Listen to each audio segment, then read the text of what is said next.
नमस्कार शेतकरी मित्रांनो. कांदा अनुदान 500 रुपये क्विंटल शेतकऱ्यांना मिळणार का? तर आजची बातमी आहे आपल्या शेतकऱ्यांसाठी.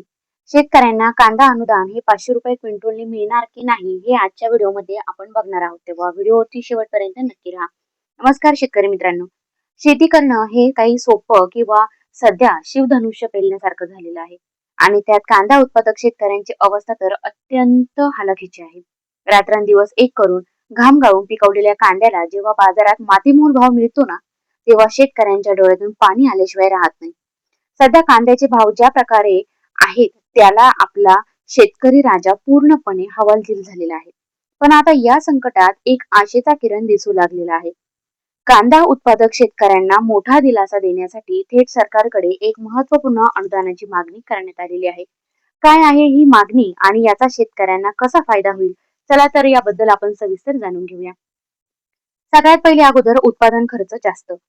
सध्याची बाजारपेठेतील परिस्थिती अत्यंत विदारक आहे. एका बाजूला महागाई वाढत असताना शेतकऱ्यांना कांदा पिकवण्यासाठी साधारणपणे 1500 रुपये प्रति क्विंटल इतका मोठा खर्च येतो.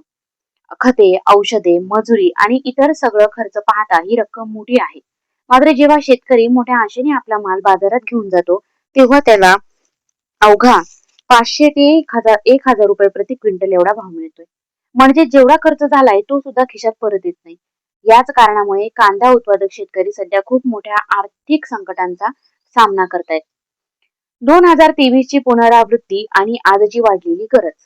तुम्हाला आठवत असेलच की यापूर्वी 2023 मध्ये जेव्हा अशीच परिस्थिती निर्माण झाली होती, तेव्हा सरकारने शेतकऱ्यांना 350 रुपये प्रति क्विंटल एवढे अनुदान दिले होते. पण आजच्या परिस्थितीत आणि तेव्हाच्या परिस्थितीत खूप तफावत होती. आज झालेलं नुकसान हे अधिक गडद आणि मोठं आहे. त्यामुळे पूर्वीच्या अनुदानापेक्षा अधिक म्हणजेच किमान 500 रुपये अनुदानाची मागणी आजच्या घडीला अत्यंत रास्त आणि न्याय्य आहे. रुपये 500 प्रति क्विंटल अनुदानाची प्रमुख मागणी.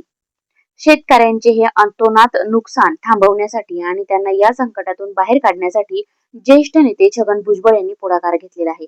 त्यांनी राज्याचे मुख्यमंत्री देवेंद्र फडणवीस यांच्याकडे एक पत्राद्वारे अतिशय महत्वाची मागणी केली आहे. या मागणीनुसार आर्थिक अडचणीत सापडलेल्या कांदा उत्पादक शेतकऱ्यांना प्रति क्विंटल 500 रुपये इतकं अनुदान देण्यात यावं, जेणेकरून त्यांची नुकसानीची थोडीफार का होईना भरपाई होऊ शकेल. फक्त तात्पुरती मलमपट्टी नको. म्हणजेच काय, तर फक्त एकदा अनुदान देऊन शेतकऱ्यांचा हा प्रश्न कायमचा सुटणार नाही हे आपल्याला सगळ्यांना माहिती आहे. आणि हे सगळ्यांनाच माहिती असणं सुद्धा गरजेचं आहे. याच्यासाठी एक ठोस आणि कायमस्वरूपीचा उपाययोजनेची गरज आहे. याच अनुषंगाने कांद्याला कायमस्वरूपी आधार मिळावा म्हणून किमान 2500 रुपये प्रति क्विंटलचा हमी भाव म्हणजे आधारभूत किंमत सुद्धा निश्चित करण्यात यावा, अशी अत्यंत महत्वाची मागणी या पत्रात करण्यात आलेली आहे. जर असा किसान हमी भाव ठरवून दिला तर भविष्यात बाजारभाव कोसळले तरी शेतकऱ्यांचे कंबरडे मोडणार नाही. शेतकऱ्यांच्या या अत्यंत रास्त मागण्या आता सरकारच्या दरबारी पोहोचलेल्या आहेत. कांदा उत्पादक शेतकरी ज्या बिकट परिस्थितीतून जात आहे ते पाहता सरकारने यावर लवकरात लवकर आणि सकारात्मक निर्णय घेणे अपेक्षित आहे. आता सरकार शेतकऱ्यांच्या या हाकेला कशी साथ देते आणि अनुदानाच्या मागणीवर काय पाऊल उचलते याकडे संपूर्ण महाराष्ट्रातील शेतकऱ्यांचं लक्ष लागलेलं आहे. आणि जर तुम्ही सुद्धा कांदा उत्पादक शेतकरी असाल तर तुमच्यासाठी ही बातमी अत्यंत महत्वाची आहे. आणि तुमचे कोणी मित्र परिवार असतील तर त्यांना ही लिंक नक्कीच शेअर करा. आणि जर माझ्या चॅनलवरती नवीन असाल तर चॅनल